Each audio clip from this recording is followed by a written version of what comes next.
Welcome to the second episode of the Road to Immortal. We are going to talk about the laning phase and the potential benefits you will get out of your lane if you do it correct. In the first half of this video, we are going to talk about the position 4 and 3. Mainly, we are focusing on position 4, but whatever I'm doing as a position 4 is going to affect my position 3. In the second half, we're going to talk about the mid lane. I'm going to show you some examples when I play middle, how I'm actually dominating a lot of the lanes, what I'm doing if I have a hard lane, but I will actually recover in the game. There are 4 key skills you need to learn. The first one is trading effective against your enemies. If you are hitting the enemy, try to not aggro his wave into you. This is gonna make chaos in the lane, and it's gonna annoy you position 3 because he cannot hit his creeps and the enemies might even deny some creeps because of it. If you want to get better at trading it and understanding it, there's one simple rule. Try to count your hits and try to count the enemy hits they're doing on you. And if you can't do that in game, just play a normal game and watch your replay on your laning skills and check how many times you are hitting the enemy and how many times he is hitting you. If you have way more higher hits, then you are doing good. But if he has like 5 or 6 more hits than you on the entire laning stage, then you are doing something wrong and you need to improve on that and focus on hitting them more. The next point is blocking the enemy camp and unblocking your own camp. Do one thing, always block the enemy small camp. There's only 2 reasons why you should not do it: if you play with an Ench on your lane or if you play with a Doom. But even then, a lot of the times you will block it anyway. So just make sure you block the small camp of the enemies and you unblock your big camp. Your big camp is not a must to unblock. It depends how you want to play. If you are blocking the enemy small camp, you need to make sure, if your big camp is blocked, that you need to pressure the enemies, because you're gonna have the advantage usually on the offlane that you can pressure them way more easier because your position 4 hero is stronger than the position 5 hero. You need to understand the strength of your hero and your laning partner. If you do understand this, you're gonna have such an advantage over your enemy. And I don't mean understanding only your own strength, I'm also talking about the enemy strength. For example, I'm pushing the wave right here. As you can see, I see that the enemies got level 2 and we did it as well, but I'm not scared at all because it's a lich and it's a slug and I have a Lycan behind with wolves. So my understanding here is basically that I can stand here, I can hit them because I'm stronger than them and I want to show dominance. And I know that we're gonna kill them at some point because we are stronger.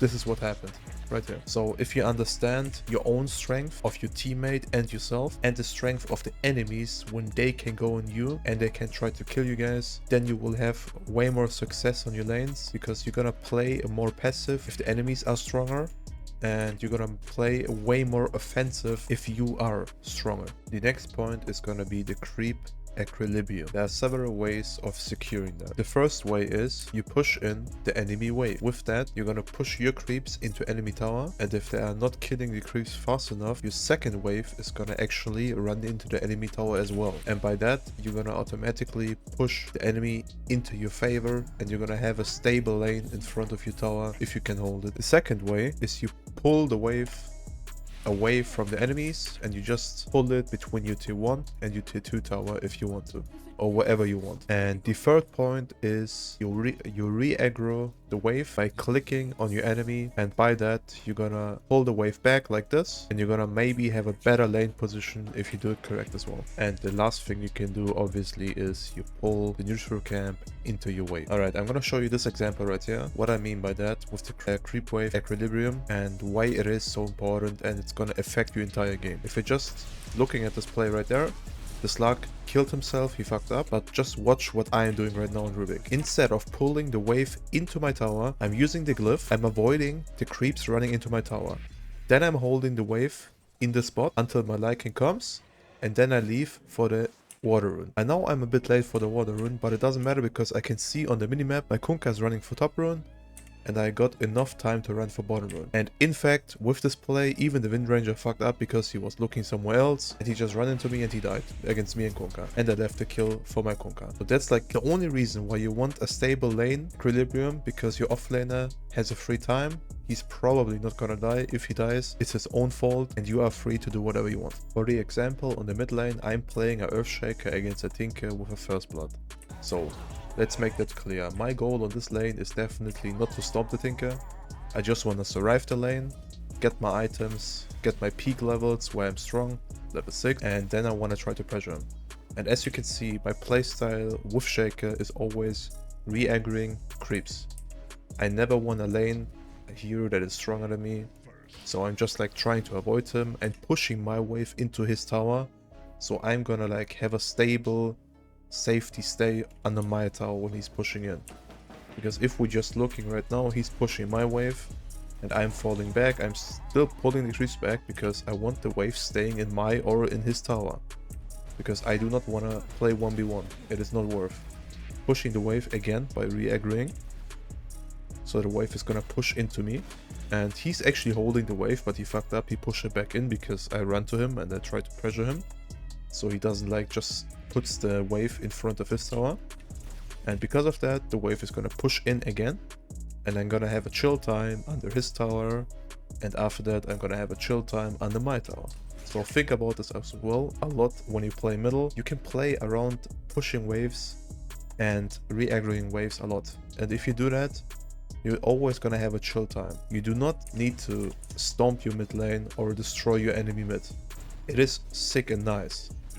But in my opinion, your biggest goal on mid lane should be having a good game, not getting destroyed, and like getting at least a 50-50. And if you can outfarm your enemy, you are very good.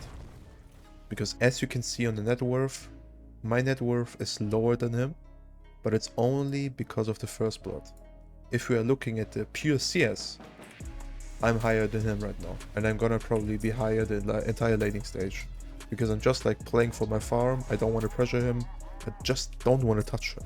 I just want to chill middle, farm, or at some point I'm gonna destroy him.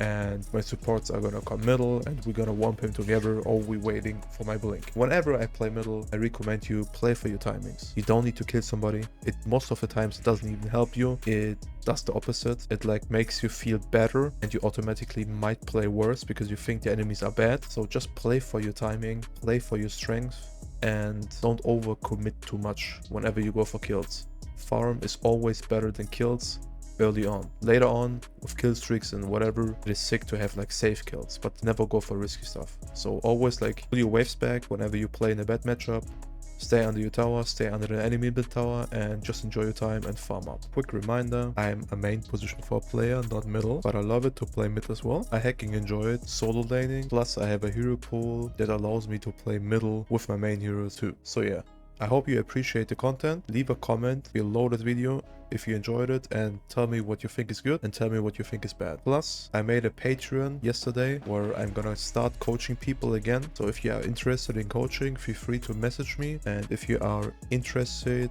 in my Patreon, where you can see all the replays when I coach somebody, you can check out the link in the description. Peace.